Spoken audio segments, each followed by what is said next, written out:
1999 წლის ნოემბერში კანზასში მდებარე პატარა სოფელი ოსკალუზა შოკში ჩააგდო 14 წლის კამილა არფმანის გაუჩინარებამ. კამილა იყო ჰაიდი ბლედსოუს უმცროსი და, რომელიც ქორწინებაში იმყოფებოდა 23 წლის ფერმერ ფლოიდ ბლედსოუსთან, რომელიც ჰაიდისთან და მათ ორ პატარა შვილთან ერთად ცხოვრობდა იმავე სოფელში. 5 ნოემბერს, როგორც ყოველთვის, სკოლიდან სახლში მიმავალი კამილა ავტობუსიდან ჩამოვიდა ბლედსოუს ფერმის ტერიტორიაზე, მაგრამ სახლში არ შესულა. ხალხში სწრაფად გავრცელდა პანიკა.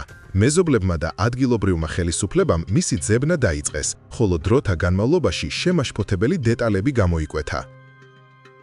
ერთმა ადგილობრივმა მონადირემ განაცხადა, რომ ფერმის ახლომახლო ახალგაზრდა ქალის საშინელი კივილი გაიგონა, რომელიც ყვიროდა, გთხოვთ, არაფერი დამიშავოთ, დამეხმარეთ.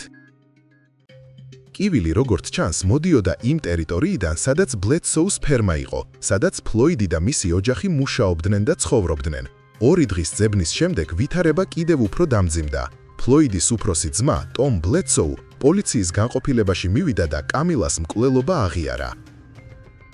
მან გამომძიებლებს მიაწოდა დეტალური ინფორმაცია, მათ შორის ადგილი, სადაც კამილას ცხედარი იყო დამალული. პოლიციამ მალევე აღმოაჩინა მისი ცხედარი, რომელიც იყო მიწით, ფანერითა და ნაგვით დაფარული ბლედსოუს მშობლების კუთვნილი ნაკვეთის ტერიტორიაზე, სადაც ტომი ცხოვრობდა. კამილა იყო გაუპატიურებული და სხეულზე 4 ტყვია ჰქონდა მოხვედრილი. ტომმა ასევე ჩააბარა ჯენინგსის 9 მმ კალიბრის იარაღი, რომელზეც ჩატარებულმა ბალისტიკურმა კვლევამ აჩვენა, რომ სწორედ ის იყო მკვლელობის იარაღი. ამ აღმოჩენების შემდეგ სამართალდამცავებს ხელთ ჰქონდათ მკაფიო მტკიცებულება. ტომ ბლედსოუ დააკავეს, ბრალი წარუდგინეს და ის დანაშაულის ერთადერთ შემსრულებლად იქნა აღიარებული. დაკავებიდან რამდენიმე დღეში საქმე მოულოდნელი მიმართულებით წავიდა.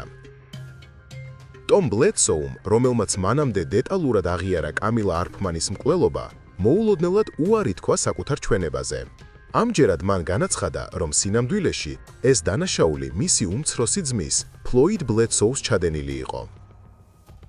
ტომის თქმით, ფლოიდმა იგი აიძულა, რომ კამილას მკვლელობა საკუთარ თავზე აეღო და ემუქრებოდა, რომ გამოააშკარავებდა ტომის მიერ წარსულში ჩადენილ კრიმინალურ ქმედებებს იმ შემთხვევაში, თუ ტომი არ აიღებდა ბრალს საკუთარ თავზე. ამ შოკის მომგვრელმა ბრალდებამ განსაზღვრა ფლოიდის ცხოვრების მომდევნო 16 წელი. ტომის წინააღმდეგ არსებული უტყუარი მტკიცებულებების მიუხედავად, როგორიც იყო მკვლელობის იარაღი, კამილას სხეულის ზუსტი მდებარეობა და მისი თავდაპირველი აღიარება, კანზასის შტატმა მიიღო უპრეცედენტო გადაწყვეტილება. ყველა ბრალი ტომის მიმართ მოხსნა. ნაცვლად ამისა, პროკურატურამ მთელი ყურადღება ფლოიდზე გადაიტანა. საქმე მის წინააღმდეგ თითქმის მთლიანად ეფუძნებოდა ტომის ჩვენებას, რომელსაც მხარს აქტიურად უჭერდნენ გამომძიებლები, რათა საქმე ფლოიდის წინააღმდეგ გადაწყვეტილიყო. მიუხედავად მისი ალიბისა, რომ ფლოიდი მკვლელობის მომენტში სამსახურში იმყოფებოდა და ფიზიკური მტკიცებულებების არქონისა, რომელიც მას დანაშაულის ადგილთან დააკავშირებდა. 2000 წელს ფლოიდ ბლედსოუ წარდგა სასამართლოში. მას ბრალი ედებოდა პირველი ხარისხის მკვლელობაში, გატაცებასა და არასრულწლოვანზე სექსუალურ ძალადობაში. პროკურატურის ბრალდება მეტწილად ეფუძნებოდა იმ ადამიანის ჩვენებას, რომელმაც თავდაპირველად თავად აღიარა მკვლელობა. ასევე აღსანიშნავია, რომ ტომისა და ფლოიდის მშობლებმა სასამართლოზე ტომის მხარი დაიჭირეს და ამტკიცებდნენ, რომ მისნაირი სათნო ადამიანი ასეთ მძიმე დანაშაულს ვერ ჩაიდენდა.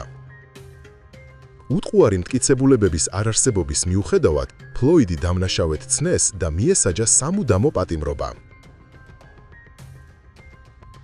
ფლოიდ ბლედსოუს სასჯელი იმაზე მეტი იყო, ვიდრე უბრალოდ თავისუფლების აღკვეთა. ამან მთლიანად დაანგრია მისი ცხოვრება. 23 წლის ასაკში ის ახალგაზრდა ფერმერი, ჰაიდის ერთგული ქმარი და 2 პატარა შვილის მამა იყო. ერთ წამში კი ის გახდა პატიმარი ნომრით 70545.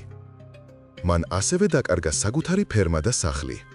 სამართლებრივი ხარჯების დასაფარად, ფლოიდი იძულებული გახდა გაეყიდა 40 აკრი მიწის ნაკვეთი. მისმა მეუღლემ, ჰაიდიმ, მოითხოვა მასთან დაშორება და რაც ყველაზე შემაშფოთებელია, ფლოიდს ჩამოერთვა მამობის უფლება. მისი შვილები მაშინ პატარები იყვნენ და ფლოიდი მათ ნახვას ვეღარასოდეს შეძლებდა. ციხის ცხოვრება აუტანელი იყო. ფლოიდი მუდმივი საფრთხის წინაშე იდგა და ციხის სასტიკი რეალობა საკუთარ თავზე გამოსცადა. ერთ დღეს ის 5 პატიმარმა სასტიკად ცემა. ფლოიდმა ტვინის შერყევა მიიღო. ცემის მიზეზი მის მიერ ჩადენილი დანაშაული იყო. მარტივად რომ თქვათ, ციხეში ყველას ძულს პედოფილები და ბავშვის მკვლელები. ფლოიდი უფრო მძიმე დაზიანებებისგან და დიდი ალბათობით სიკვდილისგან იმან იხსნა, რომ ციხის დაცვა იქვე ახლოს იყო და პატიმრები, რომლებიც მას ცემდნენ, მალევე შეაჩერეს. ამ შემთხვევის შემდეგ ფლოიდი სამარტოო საკანში გადაიყვანეს, რათა მსგავსი შემთხვევა აღარ მომხდარიყო. მიუხედავად იმისა, რომ მდგომარეობა უიმედო იყო, მან უარი თქვა დანებებაზე. ფლოიდი დაუღალავად აგზავნიდა სააპელაციო სარჩელებს. წერილებს წერდა სხვადასხვა უფლებადამცველებს და ცდილობდა მისი უდანაშაულობა დაემტკიცებინა. ყოველი სასამართლო სარჩელი და ყოველი თხოვნა იყო ნაბიჯი მისი წართმეული ცხოვრების დაბრუნებისკენ. ყოველდღიური ბრძოლა ციხეში გადარჩენისთვის. ოჯახისა და მთელი ქონების დაკარგვის შემდეგ მის ადგილას ბევრი დანებდებოდა, მაგრამ ფლოიდს ბრძოლის შეწყვეტაზე ფიქრიც კი არ სურდა. წლების განმავლობაში დაუღალავი შრომის შემდეგ ერთ-ერთი ორგანიზაცია, რომელიც უკანონოდ გასამართლებული პატიმრების ციხიდან გამოშვებაზე მუშაობდა, ფლოიდ ბლედსოუს საქმით დაინტერესდა.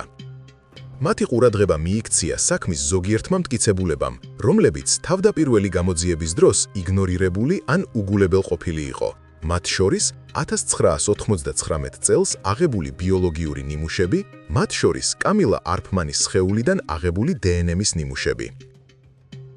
წლების განმავლობაში დნმ-ის ნიმუშების შემოწმება საეჭვო გარემოებების გამო ბოლომდე არ იქნა მიყვანილი. თანამედროვე დნმ-ის ანალიზის ნებართვის მიღების შემდეგ გამომძიებლებმა მტკიცებულებები კიდევ ერთხელ შეამოწმეს.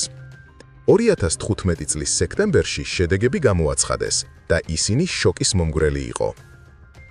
კამილას სხეულიდან აღებული ბიოლოგიური ნიმუში მთლიანად ემთხვეოდა ტომ ბლედსოუს, ფლოიდის უფროსი ძმის დნმ-ს.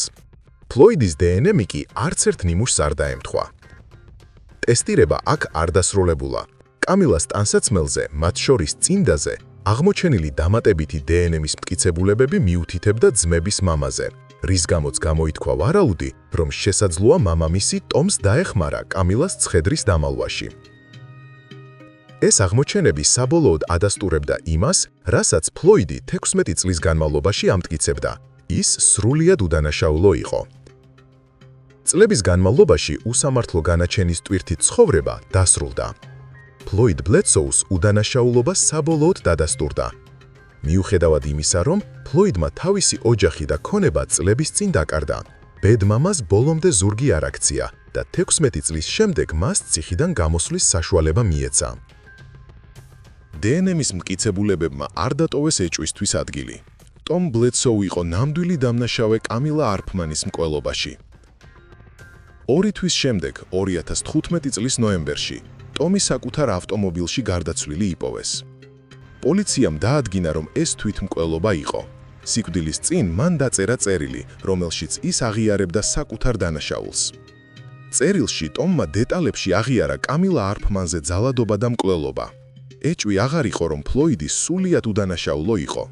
აღიარებით წერილში მან დაწერა: მე უდანაშაულო კაცი გავაგზავნე ციხეში. დაუჯერებელია, მაგრამ ტომი კიდევ უფრო შორს წავიდა. ის ამტკიცებდა, რომ საქმის პროკურორი მას დაემუხრა და აიძულა ტყუილის თქმა. დნმ-ის ახალი მტკიცებულებებისა და ტომის აღიარებითი წერილის წყალობით, სამართლებრივი ბარიერები, რომლებიც ფლოიდს ციხეში აჩერებდნენ, საბოლოოდ მოიხსნა. 2015 წლის 8 დეკემბერს კანზასის სასამართლომ ოფიციალურად გააუქმა მისი განაჩენები და მოხსნა ყველა ბრალი. 16 წლიანი უსამართლო პატიმრობის შემდეგ ფლოიდი სასამართლოს დარბაზიდან თავისუფალ კაცად გამოვიდა. გამართლების შემდეგ ფლოიდმა სასამართლოში იჩივლა და კომპენსაცია მოითხოვა ციხეში უსამართლოდ გატარებული წლების გამო. მან კომპენსაციის სახით $7.5 მილიონი მიიღო. დღეისათვის ფლოიდმა დაიბრუნა თავისი ცხოვრება. ის მეორედ დაქორწინდა და კვლავ გახდა მამა. შექმნა სიყვარულით სავსე ოჯახური გარემო, რომელიც მკვეთრად განსხვავდება ციხეში გატარებული წლებისგან. მან ასევე დააარსა ბლედსოუს სერენითი ჰომსტედ ჰაჩინსონში, ფერმა, რომელიც ღიაა საზოგადოებისთვის, სადაც სტუმრებს შეუძლიათ მისვლა და ფერმის ცხოვრებასთან გაცნობა. ფლოიდ ბლედსოუს ისტორია არის შთამაგონებელი მაგალითი გამძლეობისა. იგი აჩვენებს უსამართლო დასჯის დამანგრეველ შედეგებს, ოჯახური ღალატის და სასამართლო სისტემის ნაკლოვანებებს. თუმცა, ის ასევე აჩვენებს ნებისყოფის, სიმართლისთვის ბრძოლისა და სამართლის მოთხოვნის ძალას. მემკვიდრეობა, რომელიც ბევრად ცდება ფლოიდის სიცოცხლეს, შეეხება საზოგადოებებს და ქმნის ცვლილებებს, რათა სხვებმა არ გამოიარონ იგივე ბედი.